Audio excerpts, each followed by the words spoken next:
Podcast La Lista de Schindler. El día de hoy hemos elaborado este podcast para efectos académicos en la materia de Derechos Humanos y Derecho Internacional Humanitario de la Universidad de San Buenaventura.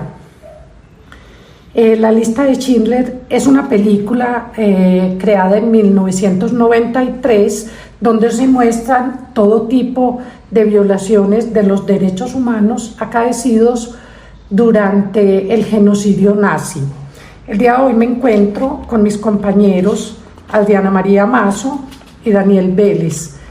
Yo soy Ana Lucía Misas y queremos hablarles a ustedes, basado en los elementos solicitados por nuestro profesor, que violaciones básicamente se presentaron que muestra la película.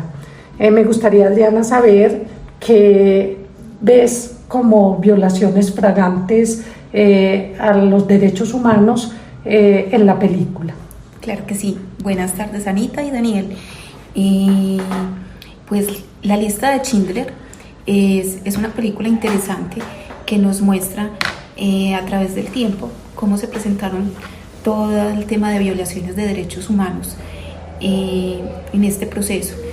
Podemos identificar diferentes derechos humanos violados, como el genocidio, persecución religiosa y étnica, violencia y asesinato, trabajo forzado y esclavitud, despojo de propiedades y confiscación de bienes, y adicionalmente también podemos identificar otros derechos afectados intrínsecamente en los ya anunciados, ¿cierto? Como violaciones a los niños, como muerte y maltrato en general, asesinatos en cámaras de gas, cosas traumáticas que se presentaron que para nuestra generación sería impensable, pero que igual no podemos olvidar. Bueno, yo cuando empezamos a planear este podcast, escuché a Daniel una introducción muy importante que es su relación personal entre básicamente el derecho básico a la vida y el genocidio. Me gustaría, Daniel, que nos cuentes nuevamente este aspecto. Muy buenas tardes, Ana. Buenas tardes, Adriana. Sí, específicamente en la cinta que venimos mencionando, La Lista de Schindler, es rescatable y digamos que se muestra de una forma muy explícita, muy clara, cómo el genocidio fue materializado a través de llevar las personas a campos de concentración y digamos hacer que estas personas perdieran la vida cuando eran llevadas a través o asesinadas a través de la aplicación de gases. Lo que obviamente y en el contexto mundial al día de hoy pues es algo impensable y es algo que digamos es rechazado por la mayoría de los países. Además, por razones claramente xenofóbicas, algunos también las llaman homofóbicas, la dignidad de la persona que es inherente per se, o sea, solo por el hecho de ser humanos se le respeta. Adicionalmente tenemos que tener en cuenta que todos los judíos fueron perseguidos por la razón y origen de credo, ¿cierto? Que fue como el tema también que tenemos que analizar principal, donde se vieron violados sus derechos a la libertad de culto, sufrieron discriminación, fueron segregados, sometidos a miedo, tortura, incertidumbre, separación familiar, todo lo que nos podemos imaginar como maltrato. Entonces es importante partir desde este punto, que es desde donde se empezaron a violar todos los derechos humanos de las personas judías. Sí, para complementar lo que viene diciendo Adriana, debemos también de tener muy presente que dentro de la cinta se logra evidenciar, digamos, la desigualdad de condiciones en los momentos en que se materializaron este tipo de genocidios, asesinatos, entendiendo que el pueblo judío para ese entonces, o las personas judías que habitaban el territorio alemán, eran personas que no poseían armas, eran personas que de una u otra forma acataron las instrucciones que daba en ese momento el ejército alemán de forma tranquila, no se opusieron, no generaron resistencia y aún así se perpetraron los homicidios y los genocidios de forma indiscriminada, sin tener en cuenta la presencia de adultos mayores, de mujeres y de niños. Lo que pasa es que nosotros podemos decir en este punto que ellos eran civiles y la mayoría de los judíos estaban en condición también de asilo, no digamos asilo político, pero ellos estaban también, eran migrantes. Entonces era una condición. Recordemos, Ana, Adriana, también que uno de los elementos de alta importancia en lo que tiene que ver con los derechos que fueron violentados tendrá que ver con el trabajo forzado y la esclavitud. Acá podemos ver cómo el ejército nazi utilizó las personas que fueron llevados a los campamentos en trabajos en los cuales se exigía físicamente a las mujeres, a los adultos mayores, a los niños, sin distinción alguna, logrando con esto una vulneración, pues digamos que es muy marcada, y lo cual pues en la actualidad y debemos de tener en cuenta que también hubieron otras violaciones como el despojo de propiedades, la confiscación de bienes, que es una violación directa a los derechos económicos y sociales de las personas, y también a los derechos de los niños, a que estos estén protegidos, a que tengan un sano desarrollo, a esa violación al derecho a jugar y educarse en vez de estar escondiéndose bajo condiciones no adecuadas, y a la libertad de expresión y pensamiento, ya que se les remarcaba que no eran personas, que no eran esenciales para la vida, que no tenían derechos que protegerse. Bueno, muy bien. Me gustaría que entremos entonces a hablar de las medidas que podrían tomarse de tipo judicial y no judiciales en estos procesos de violaciones a derechos humanos evidenciados en la película. Claro que sí, podemos partir desde las medidas judiciales que se pudieron haber tenido en cuenta, ¿cierto? O que se tuvieron en cuenta en ese momento. Se pudieron haber llevado procesos por crímenes de guerra y genocidio, donde los responsables debían de ir ante la justicia a través de procesos judiciales. Establecimiento de tribunales especiales. En estos se podrían haber juzgado sobre los crímenes que se cometieron durante el Holocausto, como el Tribunal de Nuremberg y otros mecanismos legales para rendición de cuentas.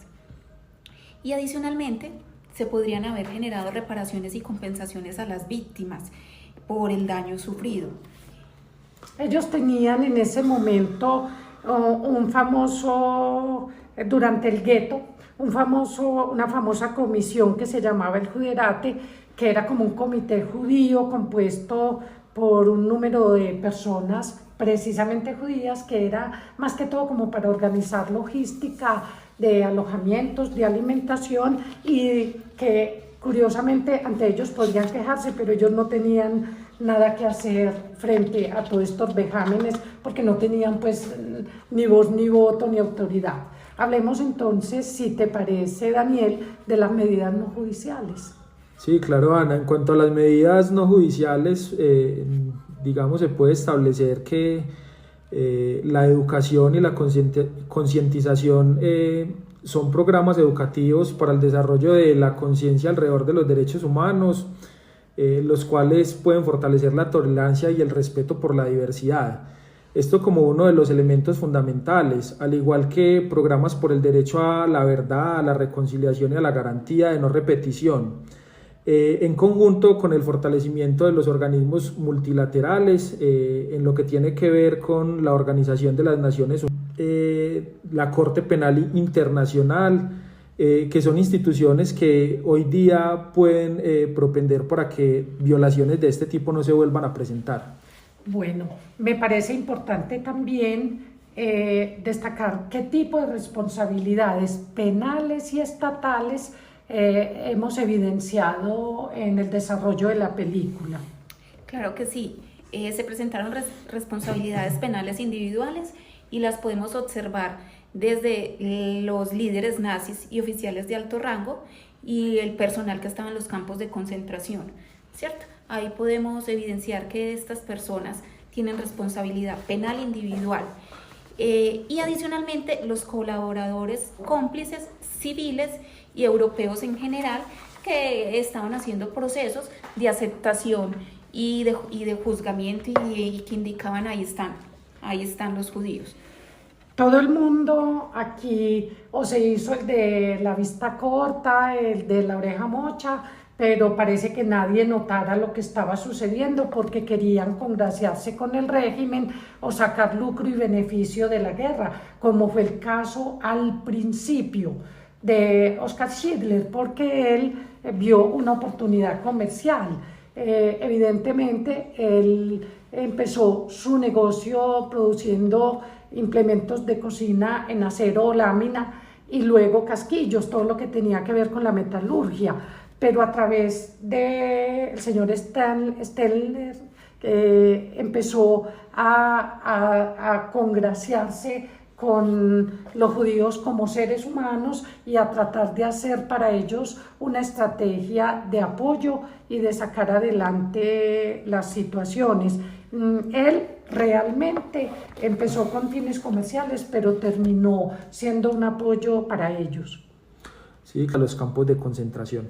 Claro, es que cuando Alemania se rinde, él iba a ser considerado cómplice de ellos, aunque ya los judíos que fueron salvados por él querían protegerlo, le dieron hasta su uniforme, le dieron el anillo y finalmente a él se le hizo un homenaje también como persona solidaria en esta violencia. Pasemos entonces a hablar de las responsabilidades del Estado, que fueron muchísimas. También el Estado alemán fue el más responsable porque permitió que sucediera, ¿cierto? Responsabilidades sobre políticas y acciones estatales. La obligación de la prevención y la protección estaba en manos del Estado, que nunca lo hizo. El deber de justicia y reparación, que sería posterior al Holocausto, y el Estado alemán despliega acciones en búsqueda de justicia y reparación, pero él debió actuar desde un inicio. Bueno, resulta que a la luz de la película, nosotros, como estos hechos motivaron mucho la implementación de los derechos humanos, entonces a la luz de la película nosotros podemos evidenciar unas garantías en su implementación. Dani, ¿puedes narrarnos?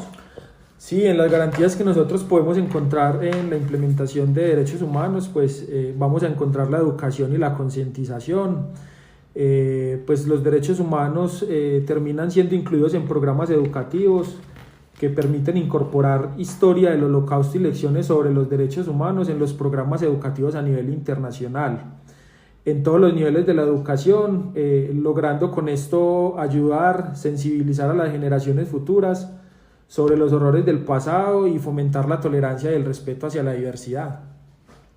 También se puede fortalecer las instituciones y los mecanismos de protección, como ya habías narrado, Daniel, fortalecer mucho las Naciones Unidas, acogernos como países de la urbe a la justicia penal internacional, a la protección y promoción de derechos humanos y aumentar la capacidad de prevención y monitoreo e investigación y enjuiciamiento de cualquier tipo de violación dentro de la guerra o fuera de ella, porque peor aún, personas que no están participando en conflictos que salgan con afectaciones tan graves como fue realmente el Holocausto. Y te acoto el tema de la legislación de antidiscriminación, ¿cierto? Generar garantías para implementar y hacer cumplir leyes de antidiscriminación, que lo podemos notar tanto en la película como en la época actual, claro, que todavía falta reforzar ese tema de la discriminación con los migrantes. Por supuesto, es muy importante generar el sistema de alertas tempranas porque no se llega a un genocidio de la noche a la mañana. Entonces, si hay medidas preventivas y evaluativas y se generan alertas, los estados pueden intervenir a tiempo. También promover la tolerancia, la no discriminación, pero a través de normatividad, no es simplemente campañas. Entonces entra demasiado pertinente la legislación antidiscriminación y la aplicación real de la protección de los derechos a todo nivel. Bueno, entonces, a partir de todo lo que hemos conversado, podemos llegar al punto de que se generó la Declaración Universal de los Derechos Humanos a través de la Asamblea General de las Naciones Unidas en el año de 1948. Aquí se contribuyó a crear conciencia mundial sobre la necesidad de proteger los derechos humanos y podemos partir desde la dignidad e igualdad, inherentemente humano, respeto a la dignidad humana, reconocimiento de la igualdad de todos los seres humanos, derechos fundamentales y libertades básicas, como el derecho a la vida y a la libertad de la religión y de opinión y la libertad de culto, y protección contra la discriminación y el odio, prohibición de la discriminación racial y religiosa y las medidas para enfrentar el odio y la intolerancia, así como las responsabilidades del Estado y la comunidad internacional, que no las podemos dejar por fuera, ya que debemos de tener en cuenta que la principal responsabilidad para generar esas políticas es desde el Estado. Entonces se crearon la protección de los derechos humanos y la justicia y rendición de cuentas.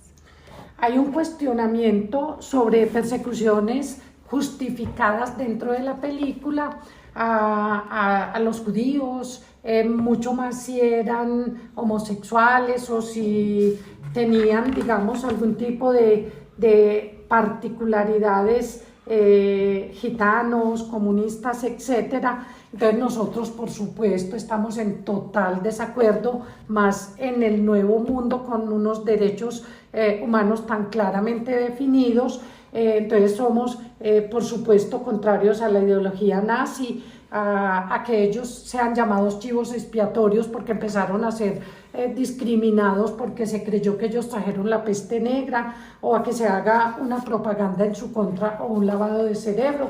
Lo explicamos mucho mejor en el soporte documental que entregaremos. Tampoco estamos de acuerdo con que haya represión o una conformidad social para que ellos sean rechazados. Daniel, me gustaría que nos muestres un ejemplo de cómo en Colombia se ha dado un tipo de discriminación similar. Sí, claro, Ana, y pues una clara evidencia de esto que acabas de mencionar es lo que sucede actualmente con la migración venezolana a distintos países del continente latinoamericano. Pues acá podemos evidenciar obviamente que frente a estas personas que se encuentran en situación de tránsito o se han ubicado de forma permanente en el país, pues han surgido actividades discriminatorias en cuanto a lo que tiene que ver por competencia en el tema de recursos, pues porque se entiende que al ubicarse, digamos, personas de nacionalidad venezolana en Colombia, pues disminuyen esas oportunidades de trabajo. El tema que se ha indilgado a ellos sobre la inseguridad y la criminalidad, lo que genera el tema de estos inmigrantes en cuanto al sistema de salud y otros servicios públicos, y obviamente pues la pérdida de identidad cultural que genera el tema de tránsito de estas personas a los diferentes países latinoamericanos. Para finalizar, queremos hacer un reconocimiento a la producción cinematográfica. El tema es excelentemente manejado, no podemos esperar menos de Steven Spielberg. Queremos destacar que fue realizada en blanco y negro, lo que le da mucha fuerza a las circunstancias, y que tiene unos actores inigualables. Su música es excelente, hasta la participación musical de los niños marchando ingenuamente y cantando. Tiene escenas demasiado hermosas, tiene una fotografía espectacular. Entonces queremos hacer un reconocimiento a la cinta como tal. Muchísimas gracias, compañeros, hasta luego. Muchas gracias. Muchas gracias, Adriana, Ana.